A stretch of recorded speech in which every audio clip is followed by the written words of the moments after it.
Ladies and gentlemen, welcome back to another episode of Unsung Heroes.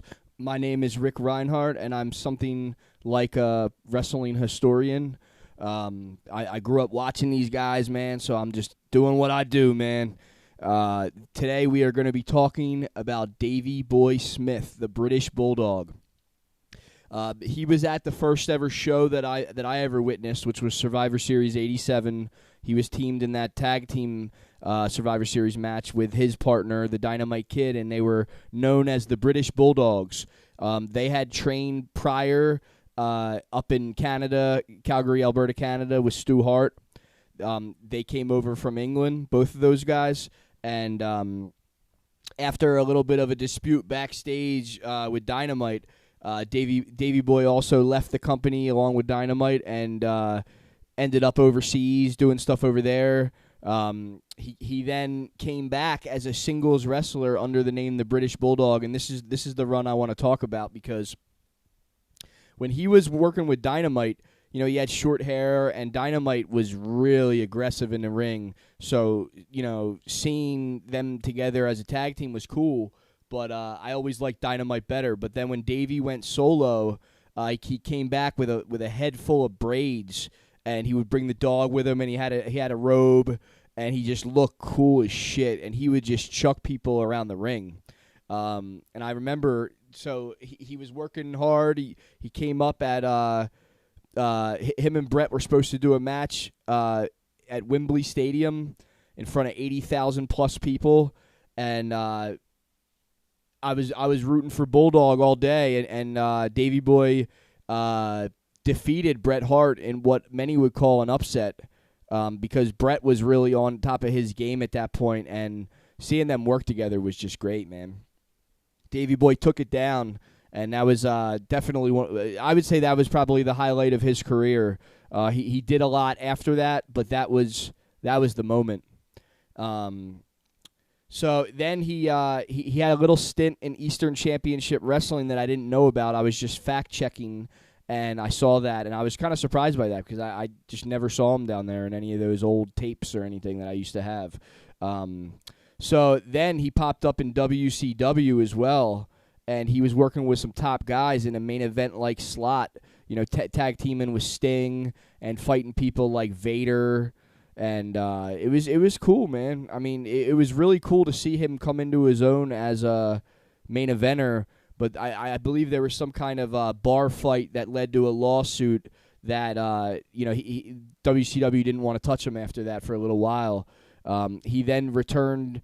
He might have went overseas a little bit. I don't quote me on that because I don't know the Japanese stuff as well. But I know he spent a lot of time in All Japan, and So then Davey Boy then pops back up in the World Wrestling Federation, and he was involved in a little bit of a family feud with Brett and Owen. You know, he would come in and try and make things all good, and that was his coming back stuff.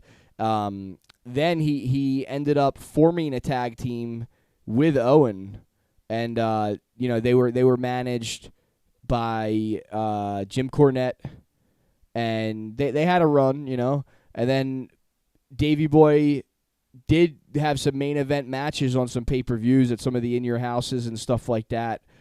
Beware a Dog, stuff like that. And then when the Hart Foundation, the faction formed, that was a really cool moment. You got Brett, you got Davey Boy, you got Owen, you got Brian Pillman. You got Jim Neidhart, and that was another peak for what we'll call the Canadian guys, and Davey Boy was from England, but he was rolling with the Canadian guys pretty hard, and he trained there and stuff. So I remember when he split out of WWF and he went over to WCW. I believe he was teaming over there with Jim Neidhart. And they didn't really do much, man. One thing I'll say, man, like, I'm looking at this title history right now of all the titles that he's won, and I'm not seeing anything in WCW. His next run in WCW was pretty lackluster. He wasn't utilized properly. And, he might have been going through some stuff around that time. Maybe there's more to the story than we know.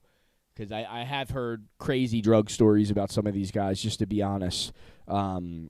Then he returned back to the WWF, which was a very controversial decision for him after what happened with Brett and then the Owen accident, But Davey Boy came back, and he came back with a pair of jeans on instead of his old outfit.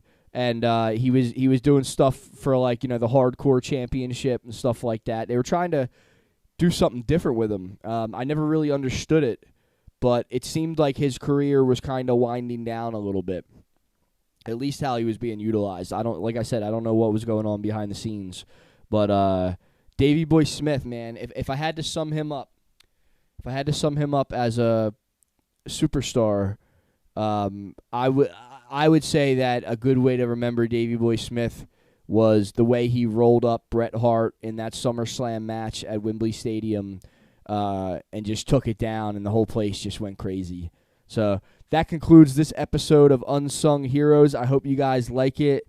God bless Davey Boy Smith Jr.